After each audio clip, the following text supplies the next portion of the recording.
मोदी जी अब सारे रिकॉर्ड तोड़ते हुए नेहरू जी का भी रिकॉर्ड तोड़ने वाले हैं। निर्वाचित प्रधानमंत्री के रूप में जी। वो उनका भी रिकॉर्ड तोड़ने वाले हैं कल। बात आपकी सही है। एक मुझे बड़ी पुरानी फिल्म है, वो बहुत सक्सेसफुल फिल्म थी, आनंद। उसका आपको सबको एक डायलॉग याद होगा ना, एक संवाद सबको याद होगा, जिंदगी बड़ी होनी चाहिए बाबू मोशाय, लंबी नहीं। तो आज ये जो संवाद है वो यहाँ पे पूरी तरह चरितार्थ होता है कि ज़िंदगी बड़ी होनी चाहिए, लंबी नहीं। कार्यकाल तो आपने लंबा कर लिया, कोई बात नहीं, मान लिया हमने आपके कार्यकाल में आपने नेहरू जी को मात दे दी निर्वाचित कार्यकाल में, ये ध्यान रखना जरूरी है। अंतरिम प्रधानमंत्री जब नेहरू जी बने थे उसके बाद से इन्होंने पीरियड काउंटिंग करा जब तक पहले आम चुनाव निपटने गए थे। पहले आम चुनाव निपटने के बाद से जो उनका कार्यकाल गिना गया वो इन्होंने बीजेपी वालों ने गिना। यहाँ भी इन्होंने मास्टर दिखा दी गया। टोटल तो खैर ये कभी कर ही नहीं पाएंगे क्योंकि अभी करीब करीब 5 साल और बाकी हैं। उसको अगर पिछले कार्यकाल को 46 से लेकर 52 तक के जब तक चुनावों के रिजल्ट घोषित हुए थे तब तक अगर 6.5 साल का लगभग का और बैठता है वो टाइम पीरियड, उसे अगर आप और काउंट करेंगे तो ये मोदी जी कभी वहाँ तक नहीं पहुँच पाएंगे। तो फिर तो ऐसे तो वो गिनाएंगे मोदी जी मुख्यमंत्री कब से थे।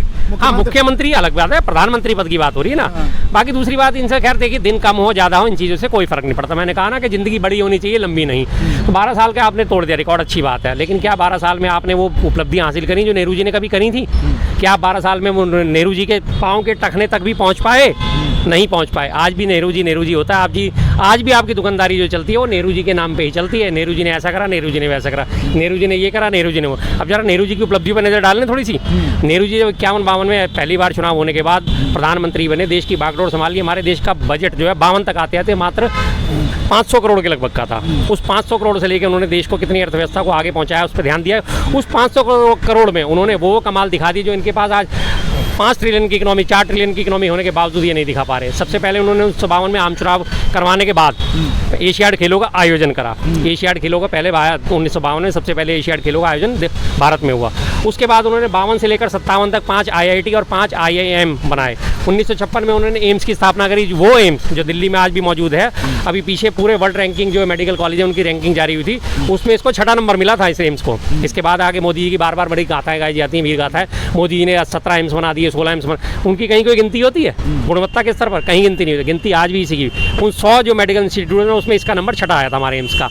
उसके बाद उन्होंने 1950 में जो है, जब तक वो प्रधानमंत्री चुने भी नहीं गए थे तब की मैं बात बता रहा हूँ, 1950 में उन्होंने कांगो के जो है कोरिया का युद्ध चल रहा था, कोरिया के युद्ध में सैनिक सहायता पहुंचाई और उसमें राहत सामग्री पहुंचाई।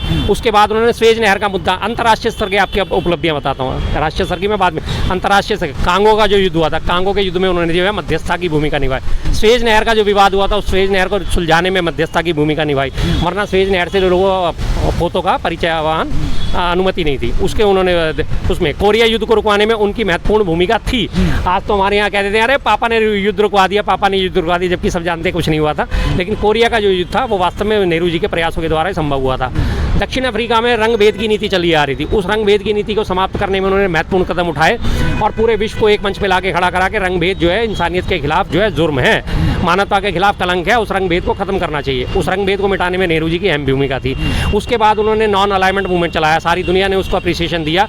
उस वक्त सोवियत रूस और जो हमारा अमेरिका था, 2 ध्रुव में बटी हुई थी पूरी दुनिया। उन्होंने 125 देशों को ध्रुव से निकाल के अपने पीछे लेके आया कि नहीं, हम किसी भी गुट में शामिल नहीं हुए।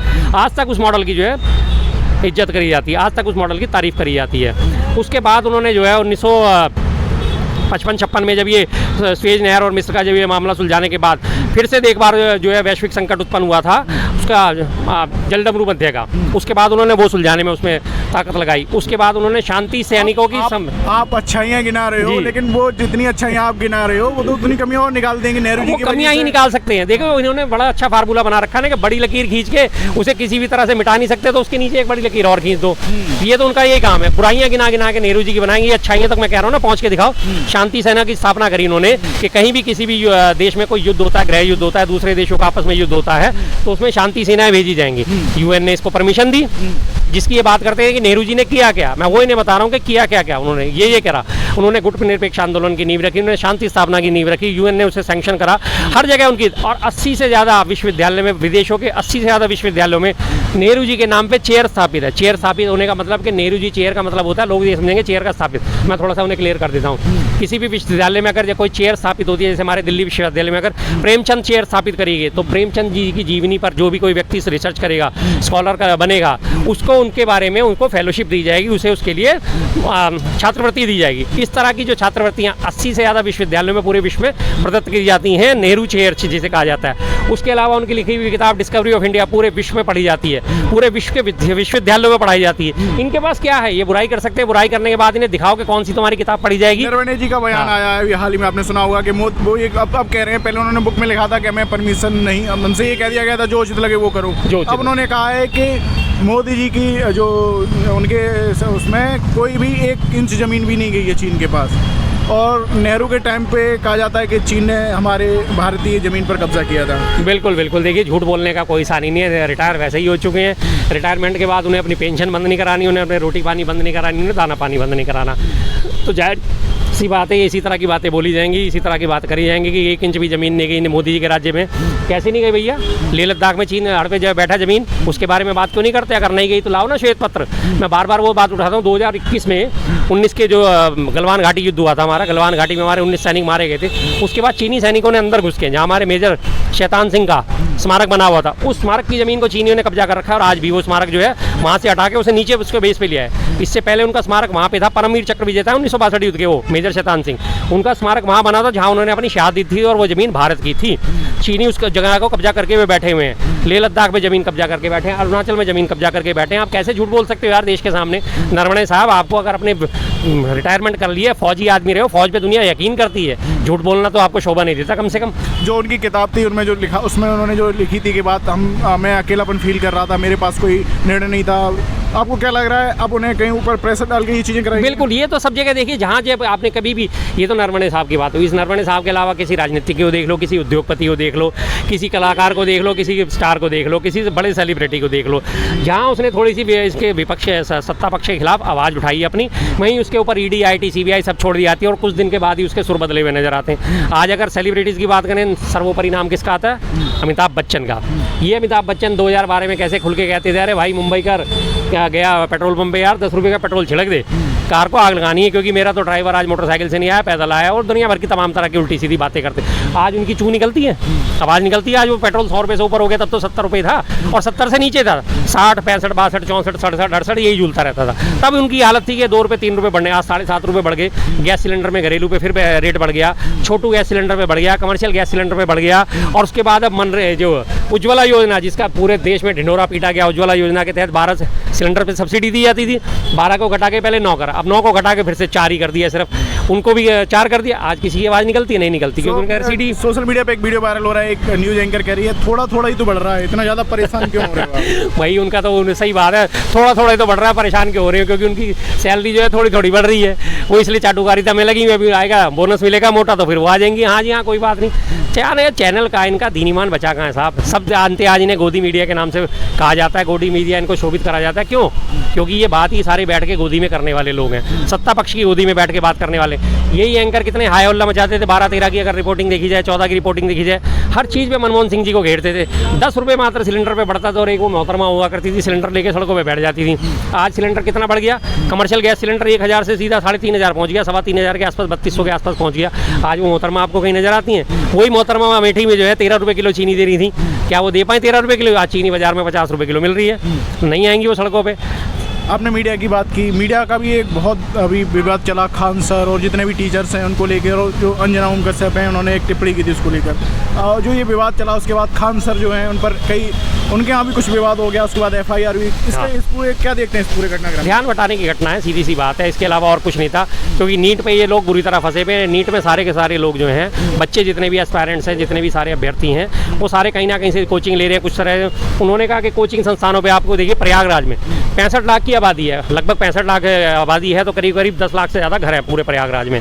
मान के चलते हैं करीब 10 लाख घर होंगे, प्रतिष्ठान होंगे व्यापारिक, 15 से 20 लाख के आसपास। उसमें सिर्फ उन्हें 3 चीज़ें अवैध दिखाई दी, वो 3 कोचिंग सेंटर जिनके मालिकों ने इस नीट के खिलाफ आवाज़ उठाई थी। पटना में पूरे पता नहीं कितने अवैध निर्माण होंगे, दसियों की तादाद में, सौयों, सैकड़ों, हज़ारों की तादाद में अवैध निर्माण। लेकिन अवैध निर्माण कौन सा दिखा? जहाँ उनका खान सर का कोचिंग सेंटर चलता है। क्यों? क्योंकि उन लोगों ने खड़े होकर सीधी सीधी मुखालफत करी थी कि धर्मेंद्र प्रधान इस्तीफा दो, और आपने जो है नीट का पेपर कराने में आप विफल रहे हो। इसी कार्यकाल में, अगर NDA के कार्यकाल में, हमारे मोदी जी के कार्यकाल में 12 साल की उपलब्धि में अगर देखा जाए, 90 से ज़्यादा पेपर अब तक लीक हो चुके हैं। अभी कल परसों फिर एक पेपर कैंसिल हुआ। क्योंकि उसमें वहाँ पे क्वेश्चन पेपर टाइम पे नहीं पहुँचे, वो दोबारा जून में होगा। बच्चे कहाँ से कहाँ पहुँच रहे हैं, दो मुख्य पेपर जो बच्चों को देने हैं 12वीं के पास वाले, उनके सेंटर कहाँ पड़ रहे हैं। एक का बच्चे का भी सेंटर अभी सोशल मीडिया पे वायरल होता, नांगलोई से भी आगे डाल दिया था, और दूसरे पेपर का सेंटर डाला गाजियाबाद में। उन्हें ये तक नहीं पता कि एक दिन में 2 पेपर इतने महत्वपूर्ण हो रहे हैं, तो सेंटर पास डालें या आगे पीछे एग्जाम करा जाए, कहीं कोई तालमेल की नहीं है। आपने बात की कि जो खान सर का और ये विवाद चला, नीट का मुद्दा था, लेकिन अभी खान सर तो रहे ही नहीं, वो फैजल खान हो गए। हाँ, वो अभी तो खान तो खैर वो पहले भी थे, बस खान के नाम फैजल और जोड़ दिया उनके साथ। अब वो ये अल्लाह है कि उन्हें हिंदू मुस्लिम ठहराया जाएगा, उन्हें जो है शिक्षा जिहाद ठहरा दिया जाएगा कि शिक्षा के नाम पे जिहाद करते हैं, लोगों को भड़काते हैं। अब पहुँचे तो थे पटना में, गए तो थे उनके कॉम्प्लेक्स में, देखा था ना कैसे हज़ारों की तादाद में स्टूडेंट्स वहाँ पे इकट्ठे हो गए, और जो पुलिस वाले वहाँ पहुँचे थे उन्हें गिरफ्तार करने के लिए, उनकी जो इंक्वायरी करने, उनमें से अधिकांश उन्हीं के स्टूडेंट निकले। तो कैसे आप किसी टीचर का इस तरह से मान मर्दन कर सकते हो? ये सिर्फ सोचा समझा प्रोपेगेंडा होता है, क्योंकि नीट का मामला काफ़ी उठ रहा था। कॉकरोचों के नाम के काफ़ी सारे लोग इकट्ठे हुए थे अभी पीछे जंतर मंतर पे, जो नीट का मुद्दा उठाने के लिए उठे थे। अब जब नीट का मुद्दा इतना ऊपर उठ रहा है, तो कोई तो एक नया मुद्दा लाना था, उठा के अंजना ओम मोदी ने एडिट मत करिएगा प्लीज़, क्योंकि ये उनके खुद के बयान है, मैं अंजना ओम मोदी नहीं, मैं अंजना ओम कश्यप, ये उनके मुंह से निकली हुई बात है, क्योंकि जो दिल में होता है वो दिमाग पे कहीं ना कहीं आ ही जाता है। तो उनकी जो विवाद हटाने के लिए उन्होंने उठा के खान सर को, इन सबको 2 कौड़ी के यूट्यूबर, कौड़ी का ज्ञान नहीं। अरे आप आमने सामने बैठ के एक बार डिबेट तो कर लो उनसे, पता चल जाएगा कौड़ी का ज्ञान किसका है, आपका या उनका। एक बार आ जाओ, उनके पढ़ाए हुए अभ्यर्थियों से ही कर लो। अभी दिल्ली में एक घटना घटी है, एक बिल्डिंग मालवीय नगर में आग लगी, तो जो उन्हें बचाने वाले थे कई सारे मुस्लिम जिन्होंने गद्दा लगा के, हाँ, रियाजुद्दीन साहब हैं वहाँ पे। हाँ, तो लेकिन वो खबर इतनी ज़्यादा वायरल नहीं होती है। नहीं करेंगे, वायरल क्यों करेंगे, क्योंकि उसमें सारे के सारे जो मैक्सिमम लोग थे उसमें बचाने वाले मुस्लिम थे। जो वहाँ के जिनकी बात करी जा रही है गद्दा व्यापारी, उनका नाम रियाजुद्दीन है, उनके साथ उनका बेटा जो है उसमें भी शामिल हुआ। उन्होंने उस वक्त 1 मिनट के लिए भी परवाह नहीं करी थी।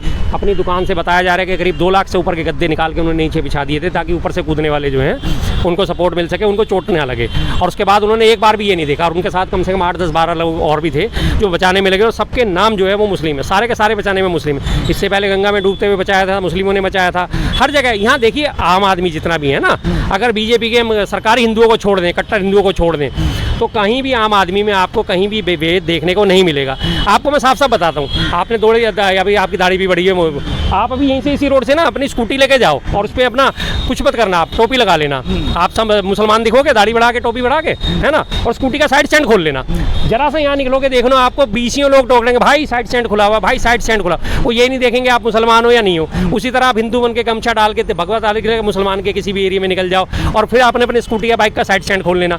20 जगह आपको टोक दे रहे भाई साइड स्टैंड खुला हुआ, क्योंकि साइड स्टैंड खुलने से मोड़ते टाइम एक्सीडेंट होने का खतरा। वो बिल्कुल नहीं देखेंगे, यार ये तो पंडित है, हम इसे क्यों टोक रहे हैं। किसी भी मुस्लिम एरिया से निकल जाओ आप, इमीडिएट मिनट में आपको टोकेंगे, भाई साइड स्टैंड खुला हुआ है, भाई साइड स्टैंड खुला हुआ है। इमीडिएट वो नहीं त्यागते हैं, उस वक्त किसी को नहीं ध्यान होता, ये सब चीज़ें आपस में कहीं का मैच नहीं करते। यूपी की बात की आपने, यूपी में अयोध्या में राम मंदिर बना, अब उसको लेकर भी खबरें आ रही कि वहाँ भी चोरी हो गई है। हाँ, वो चोरी पकड़ी तो गई है।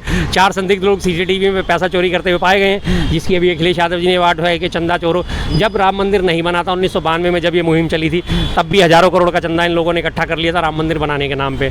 उस मुहिम को चलाया, उस पैसे का क्या हुआ कोई अता पता नहीं। जब राम मंदिर का फैसला आ गया, कोर्ट ने फैसला दे दिया, राम मंदिर का बनने का मार्ग प्रशस्त हो गया, तब इसके बाद इन्होंने मुहिम चलाई मंदिर समर्पण निधि।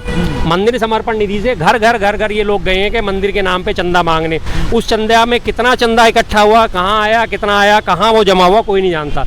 लोकल बॉडीज़ ने अपने नाम राम मंदिर के नाम पे जो है पर्चियाँ छपवा ली, भाई साहब देओ। जब उनसे हिसाब मांगा गया, भाई कहाँ पहुँचाओगे, कैसे पहुँचाएं, किसी ने कोई हिसाब नहीं दिया। तमाम लोगों ने अपनी जेबें भरी हैं तसल्ली से। और उसके बाद जब उसमें वहाँ पे चंदा चढ़ना शुरू हो गया, चढ़ावा शुरू हो गया, तो चढ़ावे में से भी जो है पैसा पार करने की शुरुआत हो गई है। मंदिर के आसपास की सारी ज़मीनें कौड़ियों के भाव थी जब फैसला आने से पहले तक। जैसे ही फैसला आया, वो टूरिस्ट सब वहाँ पे विकसित होने की शुरुआत हुई, और तमाम 2-2 लाख रुपए की ज़मीन 2-2 करोड़ में बिकी। उसमें इन्होंने मोटा मोटा कमाया, इन्हें पता लग गया था कि फैसला तो हमारे पक्ष में आएगा ही। 2 लाख रुपए की ज़मीन थी, 2.5 लाख रुपए देके, 4 लाख रुपए देके, 10 लाख रुपए देके बैनामे अपने नाम करा लिए। और जैसे ही वो बैनामे इनके नाम हुए, इमीडिएट वो 2-2 करोड़ में बेची गई हैं ज़मीनें।